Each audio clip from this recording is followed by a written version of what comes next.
လည်းပုံစံစစ်မှန်တိုင်းနေထိုင်မှုကိုယုံကြည်မှုရှိရှိနဲ့ချပြတာပေါ့နော်အဲ့ဒါကိုဘန်ကတော့ self love လို့ထင်ပါတယ်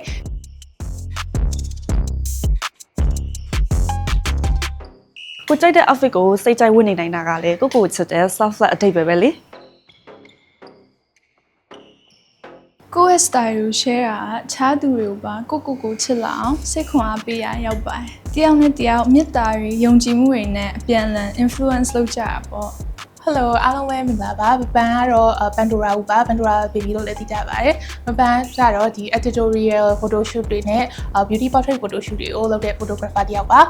ပန်ဒီနေ့ကကြတော့ get date ဆိုတဲ့ date outfit ပုံစံမျိုးလေးပေါ့နော် Vivo V70 ရဲ့ size lens နဲ့ကောင်မလေးနှစ်ယောက်အရင်ပျော်ရွှင်ရွှင်နဲ့ get date လုပ်နေကြတဲ့ပုံလေးတွေကိုရိုက်ပေးထားပါတယ်35mm ကကြတော့သူတို့နှစ်ယောက်ရဲ့ဒီပျော်ပါနေတဲ့ပုံလေးတွေကိုအဝေးကနေပြီးတော့လူမျိုးလေးရိုက်ပေးထားတာပါနော်15mm ကကြတော့ညနာ feature လေးတွေနှစ်ယောက်လွတ်လွတ်လပ်ပေါ့ပါပျော်ပါနေကြတဲ့ပုံလေးတွေကိုထင်ဟပ်စေမဲ့မှုလေးပေါ့နော်လူမျိုးလေးရအောင်လို့ပြန်ရိုက်ပေးထားပါတယ်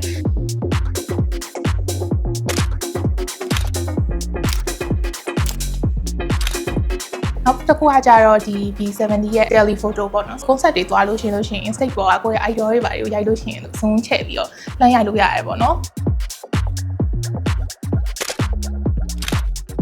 Vivo V70 မှာပါတဲ့ဒီ stick portrait move ပေါ့နော်အဲ့ move ကဆိုလို့ရှိရင်လည်း zoom ကို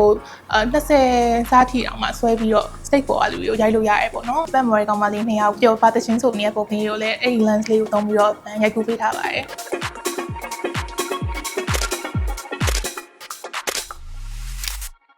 feel love myself ဆိုတာကျတော့ကို view ဆိုင်ခြင်းကိုအချိန်ပေးခြင်းအဲ့လိုမျိုးဟာမျိုးကဘန်တော့ feel love myself ပါပဲကိုအတွက်ကိုအချိန်ပေးပြီးပြင်ဆင်လိုက်တာကစပြီး self love ဖြစ်နေပါပြီfeel love my face ကကြတော့ဒီတိုင်းမှာကိုယ့်ရဲ့ personality ကို express လုပ်ဖို့အတွက်ကို art form တစ်ခုလို့ခံယူထားပါတယ်အဲဒါကြောင့်မလို့ဘတ်တော့ feel love my face ဆိုတာကအရန်ရေးပါတယ်ရတစ်ခုပါပဲဝတ်စားကိုယ့်ရဲ့ style ကိုဖော်ပြသလိုဘူပေါင်းလေးကလည်းလုပ်တစ်ခုလုံး balance ဖြစ်အောင်ဖြစ်ပေးသလိုပါပဲယုံကြည်မှုဆိုတာတစ်ခါလေကြားလို့ရှိရင်ကိုဘယ်လိုဖော်ပြလဲဆိုတာနဲ့ဆက်သက်နေပါတယ်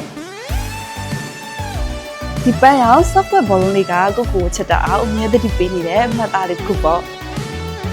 ကဲအားလုံးလည်းရောက်ပါပြီခုကတော့ကိုဘယ်လောက်ယုံကြည်မှုရှိရဲဆိုတာကိုဘယ်လောက်ချစ်တယ်ဆိုတာကိုပြသဖို့အတွက်အချိန်ရောက်ပါပြီ Vivo V70 ကိုအသုံးပြုပြီးတော့ကိုယ့်ရဲ့ the most fashionable movement တွေကို #VLoveMyself နဲ့ #VLoveMyFit ဆိုပြီးတော့ hashtag လေးတွေကိုသုံးပြီးတော့ campaign လေးမှာပါဝင်လိုက်ပါနော်တင်းရဲ့ style နဲ့ယုံကြည်မှုတွေကတခြားသူတွေကိုပါခွန်အားဖြစ်စေမှာပါပြီးတော့ဘယ်နေရာတော့ကိုချစ်မြတ်လို့မှုဆိုရဲ self love ကိုဖေးဆောင်သွားဖို့အတွက်မမေ့ပါနဲ့နော်